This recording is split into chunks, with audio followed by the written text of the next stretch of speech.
புனித பவுல் எப்படி நற்செய்தி அறிவித்தார், இயேசுநாதர் எப்படி நற்செய்தி அறிவிச்சார். இவங்க மூணையும் கம்பேர் பண்ணோம்னா நம்ம என்ன இங்க கலட்டிக்கிட்டு இருக்கோம் அப்படிங்கிறது தெளிவா தெரிஞ்சு போயிடும். யோபு ஒரு மாதிரியாக நற்செய்தி அறிவித்தார். எவ்வளவு பிரச்சனைகள் வந்தாலும், குடும்பமே அழிந்து நாசமா போனாலும் கடவுள் தந்தார், கடவுள் எடுத்துக்கொண்டார், அவருடைய பெயர் போற்ற பெருக. இது யோபுவோட ஸ்டைல். செயின்ட் பால் நாடு நாடா, ஊர் ஊரா, தெரு தெருவா அறிவிச்சார், ஊர் ஊருக்கு போய் அறிவிச்சார். இயேசுநாதர் வீடு வீடுக்கு போய் அறிவிச்சார். நம்ம இங்க உட்கார்ந்து இருக்கும் போதே பிள்ளைங்க 2 குரூப்பா உட்கார்ந்துருக்காங்க. இங்கிட்டெல்லாம் காட்ஸ் லிட்டில் ஃபாதர், தந்தையர்களுடைய செல்ல குழந்தைகள்.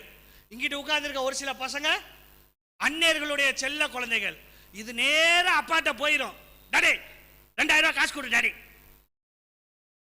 இங்க உட்கார்ந்துருக்கிறது நேர ஆத்தாள்கிட்ட போகும். ஏமா உன் புருஷன்ட்ட ஒரு 200 ரூபாய் வாங்கி கொடுமா. இப்ப கேள்வி, இந்த 2 குரூப்புக்கும் எப்படி நற்செய்தியை நாம் அறிவிக்க போகிறோம்? எப்படி அறிவிக்க போகிறோம்? ஊருக்குள்ளார ஒரு சில ஆட்கள் அப்படியே இருப்பாங்க, ஒரு சிலது வீட்டுக்குள்ளாரே அப்படியே தான் இருக்கும்.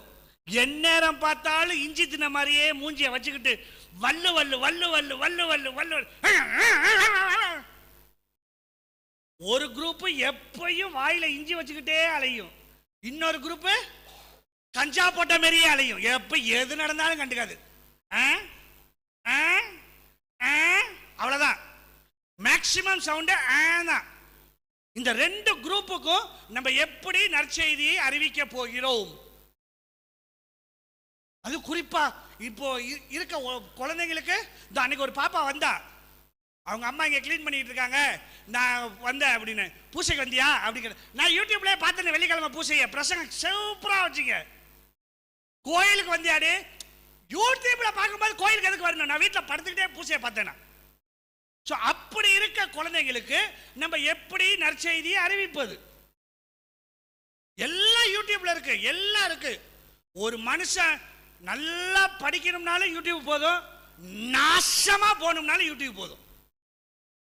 2 எக்ஸ்ட்ரீம்லயும் மக்கள் கையில இருக்கு. நம்ம தலைமுறைக்கு கிடைக்காத பல விஷயங்கள் இந்த தலைமுறைக்கு இருக்கு. படிக்கிறேன் படிக்கிறேன் படிக்கிறேன், ஆன்லைன் கிளாஸ் அப்படின்னு வீட்டை பூட்டி ரூமை பூட்டிக்கிட்டு போன்ல கண்டதையும் பார்த்துட்டு உட்கார்ந்துருந்த குரூப் இருக்குது. அந்த குரூப்புக்கு இயேசுநாதரை எப்படி அறிவிக்கிறது? ஒன்னு, இயேசுநாதரை இதுக்குள்ள கொண்டு வரணும் இல்லையா? இயேசுநாதரை யூடியூபுக்குள்ள கொண்டு வந்தோம்னா உட்கார்ந்து பாப்பாளுவோ, நல்லா இருக்குடா, சூப்பரா இருக்குடா. இல்லைன்னா நம்ம வீடுகள்ல வாழும் போது செய்யணும். இன்னைக்கு இயேசுநாதர் சொல்றாரு, வாருங்கள் நற்செய்தியை அடித்த ஊருக்கு அறிவிக்க செல்வோம். ஆனா அதுக்கு முன்னாடி ஒண்ணு செஞ்சாரு. என்னது? வாருங்கள் போவான், தெரு தெருவா போவான், ரோடு ரோடா போவான், அடிக் பண்ணுவான், கொல்லுவானுவோ. ஆனா அதுக்கு முன்னாடி ஒண்ணு செஞ்சார். என்னது? வீட்டுல சாக போற கிழவிக்கு உடம்பு சரியில்லைன்னு சொல்ற கிழவிக்கு உட்கார்ந்து பேசினார். நம்ம நற்செய்தி அறிவிக்கணும். அது குறிப்பா இந்த குரூப்புக்கும் இங்க உட்கார்ந்துருக்க சின்ன பசங்களுக்கும் அறிவிக்கணும். அப்படின்னா வீட்டுக்கு மாமியாருக்கு எப்படி காப்பி கொடுக்கிறோன்றதுல இருந்து ஆரம்பிக்கணும். அது அடுத்த வாரம் சாக போற கிழவி தானே, அதை ஏன் பார்க்கணும்? அது அடுத்த வாரம் சாகட்டும், ஆனா சாவுறதுக்கு வரைக்கும் காப்பி கொடுத்து சிரிச்சு பேசணும். எத்தனை பேர் இங்க உட்கார்ந்து இருக்கமே மாமியார்ட்ட சிரிச்சு பேசிட்டு இருக்கோம், மாமனார்ட்ட சிரிச்சு பேசிட்டு இருக்கோம். 29ஆம் தேதி 30ஆம் தேதி 1ஆம் தேதி வரைக்கும் பேசுவோம். ஏன்? பென்ஷன் அப்பதான் கிரெடிட் ஆகும். டைம் காரை வாங்கி கொண்டு போய் சுரண்டிட்டா திருப்பி அடுத்த 29ஆம் தேதி தான். இப்படி இருக்கும்போது நான் சொன்னேன் அன்னைக்கு, போன வாரத்தில் ஒரு தடவை சொன்ன மாதிரி எனக்கு ஞாபகம் இருக்கு. குழந்தைங்களுக்கு நல்லா தெரியும் வீட்டில் எப்படி நடந்துகிட்டு இருக்கோம்னு. நான் தோரங்குறிச்சியில் இந்த லீவில் உட்காந்துருக்கும் போது, தோரங்குறிச்சியில் இருக்கும்போது ஒரு பாப்பா என்கிட்ட சொன்னா, ஃபாதர் மாமா என்னடா எங்க வீட்டில் எங்க அம்மா ஒரு மாதிரி நடந்துக்கிறாங்க மாமா. என்னது? எங்க சித்தி வந்தாங்கன்னா நல்லா இருக்காங்க, எங்க அத்தை வந்தாங்கன்னா செயினெல்லாம் கழட்டி பீரோக்குள்ள வச்சு பூட்டிட்டு வெறும் மொட்டை கழுத்தா இருக்காங்க. 3ஆம் கிளாஸ் படிக்கிற புள்ள, 2ஆம் கிளாஸ் படிக்கிற புள்ள சொல்லுது. அம்மா செயினை கலட்டி எப்ப பீரோக்குள்ள வைக்கிறான்றது முதற்கொண்டு தெரியுது. சித்தப்பா வந்தா பீரோக்குள்ள போற செயின், மாமா வந்தா கழுத்துக்கு வந்துருது. நற்செய்தி அறிவிப்பு பண்ணி செயின் கழட்டி வைக்கிறோம்ல, அதுல இருந்து ஆரம்பிக்குது. நான் ஒரு நிகழ்வை சொல்லிட்டு ஆரம்பிக்கிறேன். நம்ம நற்செய்தி என்ன லட்சணமா சொல்லிக்கிட்டு இருக்கோம், செஞ்சுக்கிட்டு இருக்கோம்னு. என் தம்பி பையன் இப்ப 12வது படிக்கிறான். அவன் 2வது 3வது படிக்கும் போதெல்லாம் என்னை பார்த்தானே என்னமோ, எப்போ பார்த்தா நான் பூசைக்கெல்லாம் போனேன், நம்ம ஊருக்குள்ளே பெரியப்பனுக்கு நல்ல மரியாதை இருக்குடா, அப்போ நான் ஒரு பையனும் மதிக்க மாட்டேங்கிறான், பெரியப்பனை நல்லா மதிக்கிறானோ அப்படின்னு நினச்சானே என்னமோ. 3வது 2வது படிக்கும்போது அவன் இப்போ 12வது படிக்கிறான். அப்போ 3வது 2வது படிக்கும் போதெல்லாம் நானும் பெரியப்பா, நானும் சாமியார் அவன் பெரியப்பா, நானும் சாமியார் அவன் பெரியப்பா, நானும் சாமியார் அவன் பெரியப்பான்னு கிட்டாலேவான். யாரு கேட்டால் என்னடா ஆக போற, நான் எங்கள் பெரியப்பா மாரி சாமியார் ஆவேன். எப்போ 2ஆம் கிளாஸ் 3ஆம் கிளாஸ் படிக்கும்போது. 9ஆம் கிளாஸ் படிக்கும்போது திடீர்னு ஒரு நாள் நான் வீட்டுக்கு போகும்போது அவன் வந்தான், பெரியப்பா நான் சாமியார் ஆவல பெரியப்பா அப்படின்னா. ஏண்டா தம்பின்னு கேட்டேன். இவ்வளவு நாள் சாமியார் ஆக போறேன்னு எனக்கு ஒரு பெருமை. இப்படி ஒரு கிறுக்கனை பார்த்து என் புள்ள ஒருத்தர் என் குடும்பத்துல இருந்தே ஒருத்தர் சாமியார் வரேன்னு சொல்றது எனக்கு பெருமை. திடீர்னு 9ஆம் கிளாஸ் வரும்போது நான் சாமியார் ஆவல பெரியப்பானா. ஏண்டா தம்பின்னு கேட்டேன். அதுக்கு ஒரு கதை சொன்னான். திருச்சியில் எங்கள் வீடு டானா லைனில் இருக்கும். இங்கிட்டு ஒரு 5 வீடு, இங்கிட்டு ஒரு 5 வீடு. எங்கள் வீட்டுக்கு பக்கத்தில் ஒரு கான்வென்ட் இருக்கும். அந்த கான்வென்ட்டோட இடத்துல தான் நாங்கள் கிரிக்கெட் விளையாடுவோம். கிரிக்கெட் விளையாடுறது எல்லாம் எங்கள் குட்டீஸ் எல்லாம் 40-45 வருஷமாக அங்கேயே தான் இருந்தோம். இப்போ மாறிட்டோம். அப்போ அந்த டானா வடிவில் இருக்கும்போது நாங்கள் ஒரு கார்னர் அந்த வீட்டில், அந்த கான்வென்ட்டோட நிலத்தில் நடுவில் ஒரு மாமரம் இருக்கும். நடுவில் ஒரு மாமரம், ஒரே ஒரு மரம் தான், ஆனால் நல்லா காய்க்கும், செம்மையா காய்க்கும், ஒரே மரம் தான். ஒரு நாள் அந்த கான்வென்ட்ல இருக்க ஒரு சிஸ்டர் ஒரு 4 பேர்த்த கூட்டிட்டு வந்து அந்த மாங்காய் மரம் இருக்குல்ல, அந்த மாமரத்தில் இருக்க எல்லா மாங்காயும் பறிச்சு 4-5 மூட்டையில ரொப்பி கட்டி மாங்காய் எடுத்துட்டு போயிருக்காங்க. என் தம்பி, என் தம்பியோட பொண்ணு, அதுங்களோட ஃப்ரெண்ட்ஸு எல்லாம் சின்ன சின்ன குட்டீஸு எல்லாம் அதில் விளையாண்டுக்கிட்டு இருக்குதுங்க. இவன் வந்து சொல்றான் என்கிட்ட, அந்த நிகழ்ச்சி நடந்ததுக்கு அப்புறம், பெரியப்பா நாங்கள் ஒரு 7-8 பேர் அங்கே விளையாண்டுக்கிட்டு இருந்தோம் பெரியப்பா. அதில் பெரிய ஆளே நான் தான், அடுத்த ஆள் நம்ம பாப்பா. மற்ற இவன் 9ஆம் கிளாஸ்னா எங்கள் பாப்பா 6ஆம் கிளாஸு. அதுக்கு கீழே எல்லாம் குட்டீஸாக சேர்ந்து அந்த மாமரத்தடியில் மாமரத்துக்கிட்ட விளையாண்டுக்கிட்டு இருந்தேன் பெரியப்பா. அந்த சிஸ்டர் வந்தாங்க, அவ்வளோ மாங்காவையும் பறித்து மூட்டை கட்டினாங்க, கொண்டு போயிட்டாங்க. நாங்கள் விளையாண்டுக்கிட்டு இருக்கோம், ஒரு மாங்காய் கூட எங்களுக்கு கொடுக்கல. நானும் சாமியாரானா இந்த சிஸ்டர் மாதிரி கஞ்சன் ஆயிருவேன், நான் சாமியார் ஆவல. ஸ்கூல் நடத்துறோம், காலேஜ் நடத்துறோம், ஆஸ்பத்திரி நடத்துறோம், எல்லாம் நடத்துறோம். ஆனா அந்த குழந்தைக்கு எடுத்துக்காட்டா இருந்திருக்கோமா? நம்ம நற்செய்தி அறிவிக்கிற லட்சணம் அவ்வளவுதான். ஸ்கூல் நடத்துறோம், காலேஜ் நடத்துறோம், எல்லாருக்கும் ஒன்னு சொல்லவா, இந்தியாவில் மதத்தை வச்சு அரசியல் பண்ணிக்கிட்டு இருக்க பாதி பேர் கிறிஸ்தவ இன்ஸ்டிடியூஷன்ல படிச்சவங்க தான். மேல இருந்து கீழே வரைக்கும் பாடமெல்லாம் சொல்லி கொடுத்தோமே, ஏன் எல்லாரும் சமம்னு சொல்லி கொடுக்க மறந்துட்டோமோ? குடும்பத்தில் நம்ம என்ன லட்சணமா நற்செய்தி அறிவிச்சுக்கிட்டு இருக்கோம் சொல்லவா? இதே மாதிரி பங்குல நானும் சிபு இருந்தப்பதான், பங்குல இருக்கும்போது காலையில பூசை வச்சா எல்லா குழந்தைங்களும் ஆஜராயிரும். ஏன்னா எங்க என் ஊர்ல வந்து நான் ஸ்கூல் நடத்துறப்ப என் ஸ்கூல்ல 8ஆம் கிளாஸ் வரைக்கும் இருக்குது. 8ஆம் கிளாஸ் வரைக்கும் இருக்க கிறிஸ்தவ பிள்ளைங்க கண்டிப்பா பூசைக்கு வரணும். வரலைன்னா 3 நாள் பார்ப்பேன். 4வது நாள் பெத்தவங்களை கூப்பிட்டு டீச்சர் கொடுத்து எந்த ஸ்கூல்ல வேணாலும் போய் சேர்த்துருவேன். என் ஸ்கூல், நான் நடத்துற ஸ்கூல்ல எல்லா கிறிஸ்தவ பிள்ளைங்களும் கோயிலுக்கு வரணும். காலையிலயா சாயந்தரமா? காலையில வச்சா எல்லா பிள்ளைங்களும் வந்துருவாங்க. நான் போய் ஒரு 7-8 மாசம் கழிச்சு அப்சர்வ் பண்ணேன், சாயந்தரத்துல பூசை வச்சா ஒரு ஏரியால இருந்து குரூப்ல இருக்க பிள்ளைங்க வரமாட்டாங்க. பொம்பளை பிள்ளைங்க சரி, ஆம்பளை பிள்ளைங்க சரி, ஒரு குரூப்ல இருந்து வரமாட்டாங்க.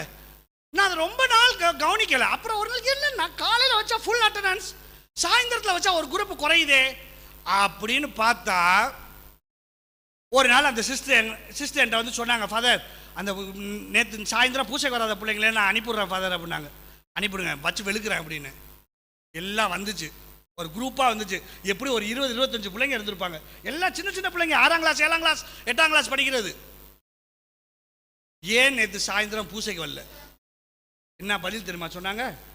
எங்க அம்மா அங்க பூசைக்கு போக கூடாதுன்னு சொன்னாங்க. காலையில பூசைக்கு போனா போகலான்னு சொன்னாங்க, சாயந்தரம் பூசைக்கு போக கூடாதுன்னு சொன்னாங்க.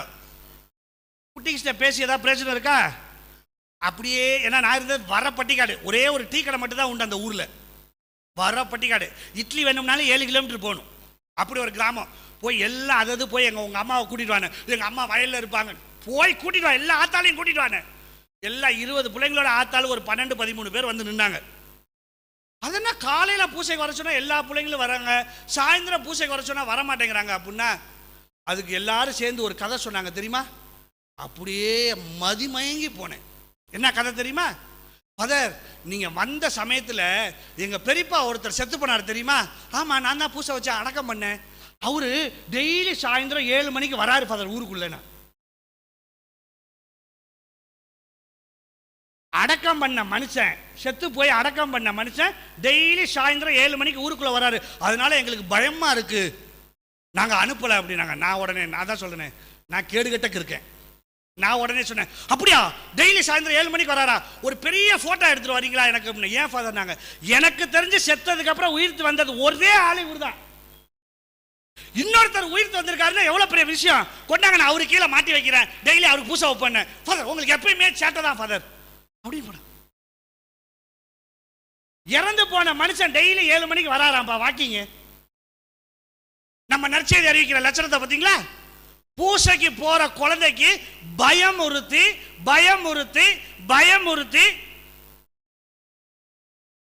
நற்செய்தி அறிவிக்கிறோம். ஒண்ணு நற்செய்தி அறிவிக்கிறோம் அப்படின்ற பேர்ல எதையாவது பண்றது, இன்னொன்னு குழந்தைங்களுக்கு தப்பு தப்பா சொல்லி கொடுத்து அதுங்களை நாசம் பண்ணிடுறது. 7 வயசு குழந்தைகிட்ட செத்து போன தாத்தா டெய்லி 7 மணிக்கு வராருன்னு சொன்னா அது 70 வயசுல எப்படி இருக்கும்? அப்படிதான் இருக்கும்.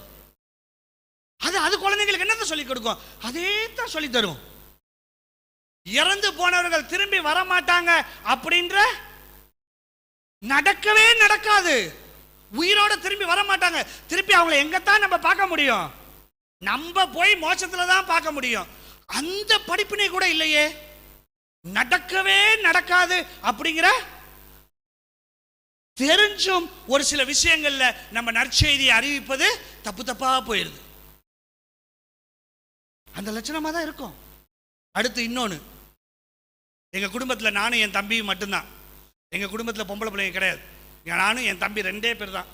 அதனால என் தம்பி கல்யாணம் பண்ண உடனே எங்க அப்பா எங்க தம்பி ஒய்ஃபு கிட்ட சொன்ன முதல் விஷயம், எனக்கு ஒரு பேத்தி வேணும், அவ்வளவுதான்.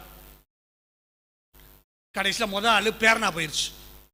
2வது ஆளு பேத்தினோட எங்க அப்பா வேளாங்கண்ணிக்கெல்லாம் போனாரு. அம்மா பேத்திய குடுமான்னு.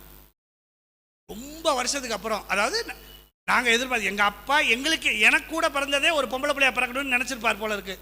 ரொம்ப வருஷத்துக்கு அப்புறம் எங்க குடும்பத்துக்கு முதல்ல பொம்பளை பிள்ளை பிறந்தது.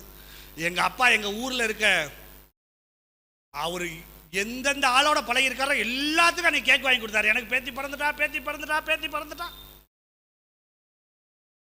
அப்பனும் அவனும், அதாவது என் தம்பியும் எங்க அப்பாவும் பேத்தியை பார்க்க போனாங்க ஆஸ்பத்திரியில். தடவை பேத்திய குழந்தை, பொம்பளை குழந்தை, அவ்வளவு ஆசையா போறாங்க. என் தம்பி எங்க அப்பா அப்படியே கண்ணில் கலங்கி நிக்கிறாரு. என் தம்பி அப்படியே அந்த குழந்தைய அப்படியே தூக்குறான்.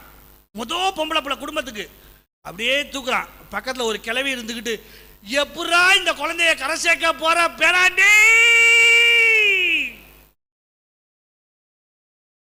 பொம்பளை பிள்ளை அப்பத்தான் தூக்குறான், எப்படா கரை சேர்க்க போறன்னு கேட்டால என் தம்பி அப்படியே வச்சுட்டு கையை கட்டிட்டான்.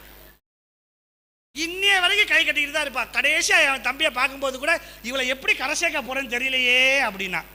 இப்பதான் 8ஆம் கிளாஸ் படிக்கிறா. இன்னும் கரை சேர்க்கறதுக்கு இன்னும் பல வருஷம் இருக்கு. அதுக்கு நம்ம கரை சேர்க்கிறோமா இல்லை அவளே கரை சேர்ந்துக்கிறாளா அதுவும் தெரியாது. குழந்தை பிறந்து பொம்பளை குழந்தைய தூக்க போகும்போது எப்படா கரை, எப்பயோ நடக்க வேண்டிய வேலை அது. அப்பனுக்கு பயத்தை எங்க கொண்டு வராங்க? புள்ளைய தூக்கும் போதே அப்படி வச்சது கை கட்டினவன் தான். இன்னைய வரைக்கும் என் தம்பி பொண்ணு இப்படி கிராஸ் பண்ணா இப்படிதான் நிற்பான். இவளை எப்படி கரை சேர்க்க போறேன்னு தெரியலையே அப்படின்னு.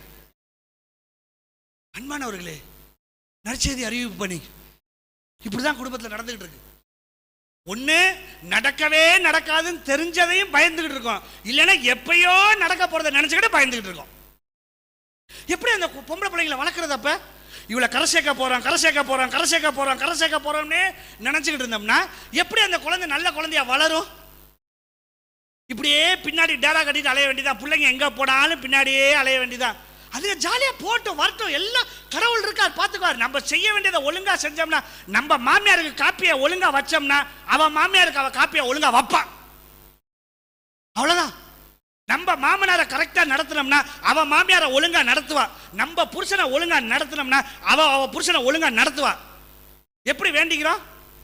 ஆரோக்கிய மாதா கோயில், நான் சொன்னேன், நான் இருந்த பங்குல ஆரோக்கிய மாதா கோயில் தான். ஆரோக்கிய மாதா கோயிலில் பெரிய காமெடி எல்லாம் நடக்கும்.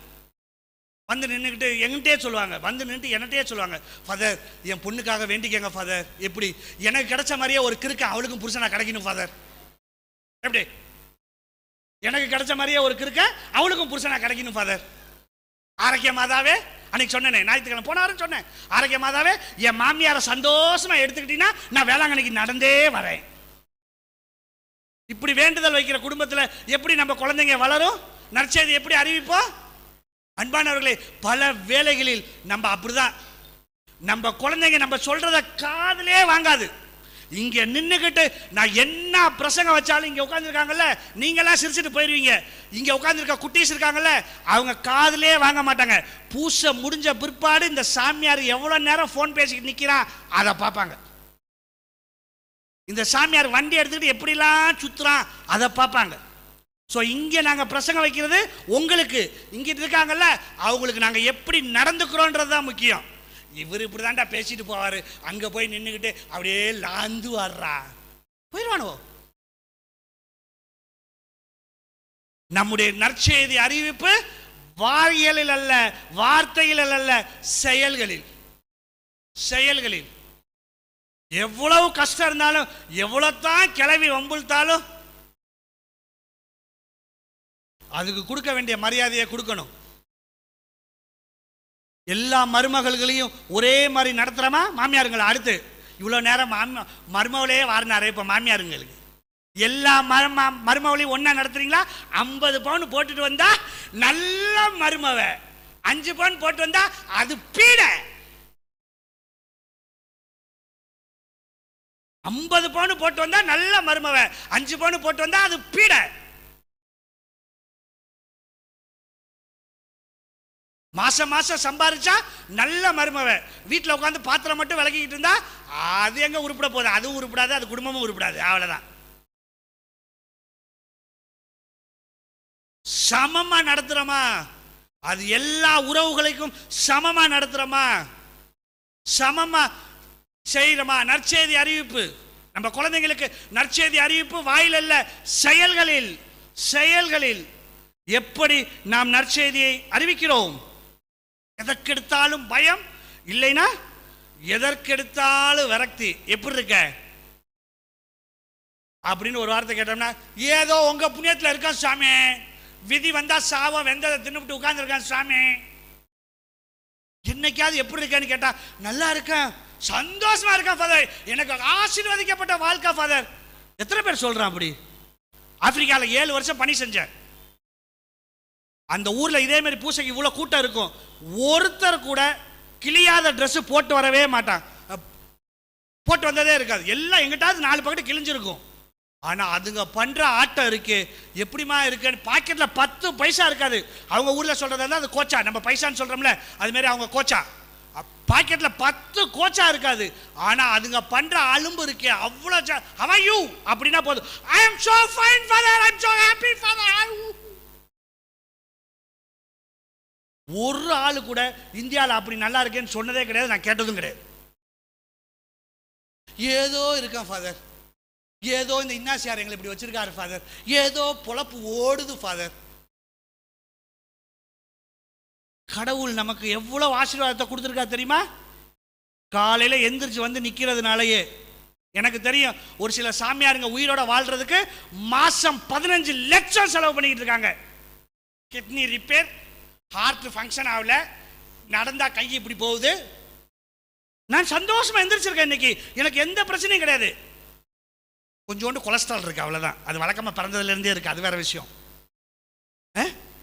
நல்லா எந்திரிச்சிருக்கேன், சந்தோஷமா பணி செய்யறேன், சந்தோஷமா பேசுறேன். அன்பான இதுவே பெரிய ஆசீர்வாதம் இல்லையா?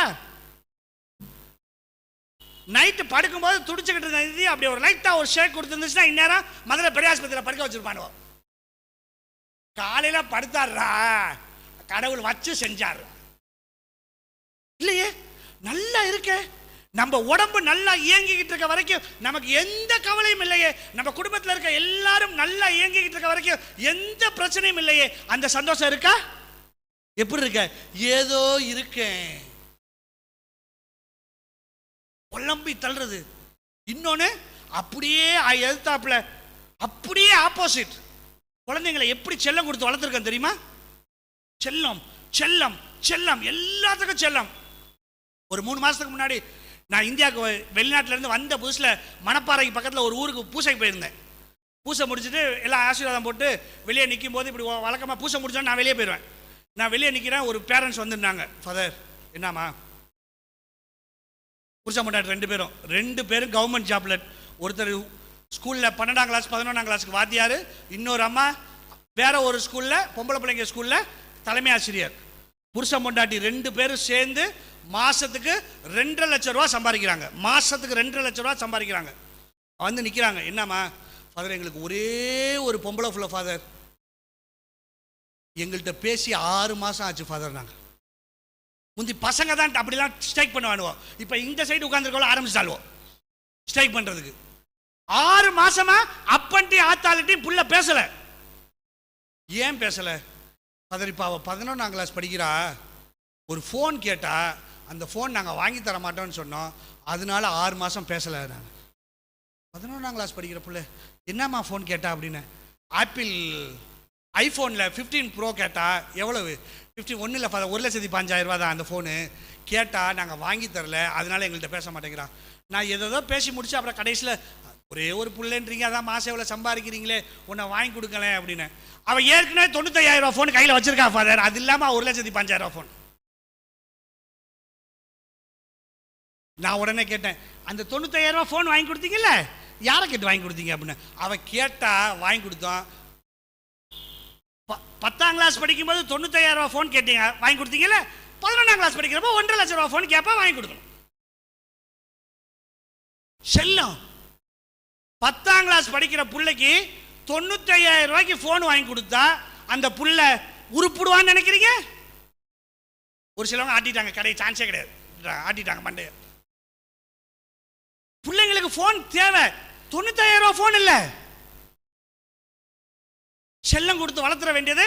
அப்புறம் இங்க வந்துட்டு என்ன சார் என் குடும்பத்தை பார்க்க மாட்டியா அப்படி நிக்க வேண்டியது. இங்கிட்டு உட்கார்ந்துருக்கவங்களுக்கு பைக் பல்சர், இது ஓடாது பறக்கும். அந்த பைக் தான் வேணும்னு ஒத்த கால நின்று அப்பனோட சண்டை போட்டு ஆத்தாளோட சண்டை போட்டு ஆத்தாளுக்கு வந்து நின்றுவாளோ, என் பிள்ளைக்கு ஒரு பைக் வாங்கி கொடுக்க வக்கு இல்லை, ஒன்னெல்லாம் கட்டிக்கிட்டு நான் படுற பாடுனா என்னது வக்கு இல்லையா அப்படின்ட்டு தலையை அடமான வச்சு பைக்கை கொண்டு வந்து நிறுத்திடுவானுவோ. 4 நாள் விருதுநகர்ல சுத்துவானுவோ, 5ஆவது நாள் பைபாஸ் ஏறுவான், அதில் பெரியாஸ்பத்திரியில் இப்படி படுத்து கிடப்பானுவோ. நேரம் அங்கெல்லாம் விட்டுருவாங்க, நேரம் இங்கே வருவாங்க. அது இங்கே கரெக்டாக கோயில் எல்லா நேரமும் திறந்துருக்குல்ல, அழகா சைட்ல வந்து இங்கே கையை விரிச்சிடுறது. என்ன சாரு உனக்கு கண்ணு இருக்கா காது இருக்கா மூக்கு இருக்கா, நீ மட்டும் ஜம்முன்னு நிற்கிற, என் பிள்ளை ஆஸ்பத்திரியில் படுத்து கிடக்குறான். என்ன சாரா பைக் வாங்கி கொடுக்க சொன்னாரு? செல்லம் பைக் வாங்கி கொடுக்குறமே, எத்தனை குழந்தைங்க எத்தனை பேர் நம்ம பிள்ளைங்கள்ட்ட 60 கிலோமீட்டருக்கு மேக போகக்கூடாது அப்படின்னு சொல்லி வளர்த்துருக்கோம்? கிடையவே கிடையாது. நம்ம நற்செய்தி அறிவிப்பு செல்லம் கொடுத்து கெடுத்து குட்டிச்சவரா வச்சிருக்கோம், கெடுத்து குட்டிச்சவரா வச்சிருக்கோம். அன்பானவர்களே, இதுதான் நம்முடைய நற்செய்தி அறிவிப்பு. எப்படி அறிவிச்சுக்கிட்டு இருக்கோம்? இப்படித்தான் அறிவிச்சுக்கிட்டு இருக்கோம். கடமைக்கு கடமைக்கு பூசைக்கு வரமே எத்தனை பேர் சந்தோஷமா பூசைக்கு வரோம்?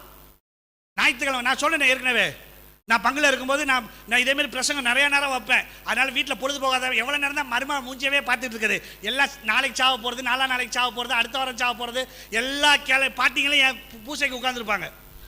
இந்த சாமி நல்லா பிரசங்கம் வைக்கிறாரா, சூப்பராக வைக்கிறாரு, அங்கே உட்காந்து பார்ப்போன்ட்டு பூசைக்கு வருவாளோ. ஒரு நாள் எங்கள் பாட்டிங்கள்ட்ட கேட்டேன், ஷிப்பு அப்போ இருந்தார், பாட்டிகள்கிட்ட கேட்டேன், பாட்டி இவ்வளோ பேர் பூசைக்கு வரீங்களே, என் மேலே அவ்வளோ பாசமா, நான் வைக்கிற பிரசங்கம் அப்படியா அப்படின்னா, அதில் ஒரு பாட்டி சொன்னிச்சு பாரு, அதெல்லாம் ஒன்றும் இல்லடா பேராண்டி, நாங்கள் பூசைக்கு வரலைன்னா நீ கல்றையில் இறந்துட மாட்டே இல்லை, அதனால தான் நாங்கள் பூசைக்கு வரணுச்சு. இங்கே எத்தனை பேர் கல்றையில் இடம் வாங்குறதுக்கு பூசைக்கு வந்திருக்கீங்க? பூசைக்கு வர்றது கல்றையில் இடம் வாங்க, ஞானஸ்தானம் வாங்க. பூசைக்கு போலன்னா சாமியார் ஓலை எழுத மாட்டார்ல. இப்போ உங்க பங்கு சாமியார் உட்கார்ந்துருக்காரு, நான் ஒரு இது சொல்லிட்டு போறேன். என் பங்குல ஓலை எழுதணும்னா, ஓலை எழுதுற பையனும் பொண்ணும் 52 வாரம் ஞாயிற்றுக்கிழமை பூசைக்கு வந்திருந்தாதான் 53வது வாரம் தான் ஓலை எழுதுவேன். அப்படி ரூலெல்லாம் கொண்டு வந்தேன், ஃபாதருக்கு அதை சொல்லிட்டு போறேன். 52 வாரம் தொடர், அதாவது அடுத்த வருஷம் ஓலை எழுதணும்னு நினைச்சாங்கன்னா அவங்க இந்த வருஷமே பிளான் பண்ணி பூசைக்கு வரணும். 52 வாரம் என்கிட்ட அட்டண்டன்ஸ் இருந்தா மட்டும்தான் ஓலை எழுத உட்காருவேன். இன்னும் 4 வாரம் இருக்கு ஃபாதர், ஓலை 4 வாரம் கழிச்சு எழுதிக்கலாம், போயிட்டு வந்துடுவேன். எனக்கு என்ன அதிகாரம் இருக்கோ அந்த அதிகாரத்தை நான் முழுமையா பயன்படுத்தினேன். ஓலை எழுத வரணும் அப்படின்னா 52 வாரம் வருஷம் முள்ள பூசை ஞாயிற்றுக்கிழமை தவறாம பூசைக்கு வரணும். இல்லை நான் வெளியூரில் இருக்கேன், வெளியூரில் இருக்க பங்கு சாமியார் ஃபோன் பண்ணி சொல்லணும், இன்னைக்கு உங்க ஆள் வந்தாயா அப்படின்னு சொல்லணும். நற்செய்தி அறிவிப்பு கோயிலுக்கு கடமைக்குன்னு வரோம். மாலை போடுற கிறிஸ்தவர்கள் தான் இல்லையா, புது நன்மைக்கு வருவானோ, பெரிய மாலை இருக்கும், மாலை போட்டு தாய்மாமா மாலை போட்டு கோயிலுக்குள்ள வர சொல்லுவான். அதுக்கப்புறம் கல்யாணத்துக்கு தான் வருவானுவோ, அப்பையும் அதே தாய்மாமா மாலை போட்டு வர வைப்பான். அதுக்கப்புறம் எப்போ வருவானோ தெரியுமா, செத்து பணமா வருவான், மாவன் மாலை போட்டு கூட்டிட்டு வருவான், உள்ள வாடா விளக்கண்ணன். மாலை போட்டா மட்டும்தான் கோயிலுக்குள்ளேயே நுழைவானுவோம், புது நன்மைக்கு கல்யாணத்துக்கு, அப்புறம் பணமா கடமைக்கு. அன்பானவர்களே, நற்செய்தி அறிவிப்பு அப்படி இல்லை. நான் கடைசி ஒன்னே சொல்லிட்டு போறேன், ஏற்கனவே சொல்லியிருக்கேன், ஏற்கனவே பாத்திமா கேபியில் பூசை வைக்கும்போது சொல்லியிருக்கேன், நற்செய்தி அறிவிப்பு அப்படிதான் இருக்கணும் அப்படின்றதுக்காக திருப்பி சொல்றேன். நான் 10ஆம் கிளாஸ் படிக்கும்போது இங்கிலீஷ்ல கொஞ்சம் வீக்கு, ரொம்ப வீக்கு. 36 மார்க் தான் வாங்கி பாஸ் பண்ணேன், அது வேற விஷயம், வெறும் 36 இங்கிலீஷ்ல. அதனால ஒரு திங்கக்கிழமை காலையில் 1993 ஏப்ரல் மாதம் ஏதோ ஒரு தேதி, திங்கக்கிழமை, அது இங்கிலீஷ் ஃபர்ஸ்ட் பேப்பர். இதேமாரி ஞாயிற்றுக்கிழமை எங்கள் அம்மாட்ட போய் காலையில் 6:45 ஆரம்பிச்சிட்டேன். ஏமா நான் இங்கிலீஷ் படிக்கணுமா அது படிக்கலாமா? எங்கள் அம்மா தெளிவாக கேட்டுச்சு, என்ன செய்யணும் அப்படின்ச்சு. நான் பூசைக்கு வரல, இங்கிலீஷ் படிக்க போகிறேன் அப்படின்ச்சு. 1.5 மணி நேரம் ட்ராமா போட்டு பார்த்தேன். எங்கள் அம்மா கடைசியாக என்ன தெரியுமா சொன்னிச்சு, நாளைக்கு நீ இங்கிலீஷ் பேப்பரில் பெயிலா போனாலும் பரவாயில்ல, இப்போ என்னோட கிளம்பி பூசைக்கு வாங்கி இழுத்துட்டு போச்சு. அதனால தான் என்னமோ சாமியாரான்ட்டேன். அன்னைக்கு மட்டும் எங்கள் அம்மா என்னை கூட்டிகிட்டு போலேன்னா நான் இன்னைக்கு சாமியாராகவே நின்றுருக்க மாட்டேன். வருத்தமாக இருக்கு. நீ இங்கிலீஷ் பாடத்தில் பெயிலா, ஃபர்ஸ்ட் பேப்பரில் பெயிலா போனாலும் பரவாயில்ல, நீ என்னோட பூசைக்கு வா அப்படின்னு இழுத்துட்டு போச்சு. அன்பானவர்களே, பிரசங்கத்தை முடிக்கிறதுக்கு முன்னாடி கடைசி கேள்வி, எங்க நம்ம பசங்க? இவ்வளோ பேர் உட்கார்ந்துருக்கமே, எங்க நம்ம பசங்க? Abacus father, karate class father, Hindi class father, maths class father, எல்லா கிளாஸும் நடக்கும் ஞாயிற்றுக்கிழமை. அதுக்கு முன்னாடி பூசைக்கு வரணும். நற்செய்தி அறிவிப்பு பணி என்பது விசுவாசத்தை நம்ம பாட்டிக்கிட்ட இருந்து, நம்ம தாத்தா கிட்ட இருந்து, நம்ம அம்மா கிட்ட இருந்து, நம்ம அப்பா கிட்ட இருந்து ஒரு விசுவாசத்தை வாங்கினோம்ல, அந்த விசுவாசத்தை, அந்த நம்பிக்கையை நம்ம பிள்ளைங்க கையில கொடுத்துட்டு போகணும்.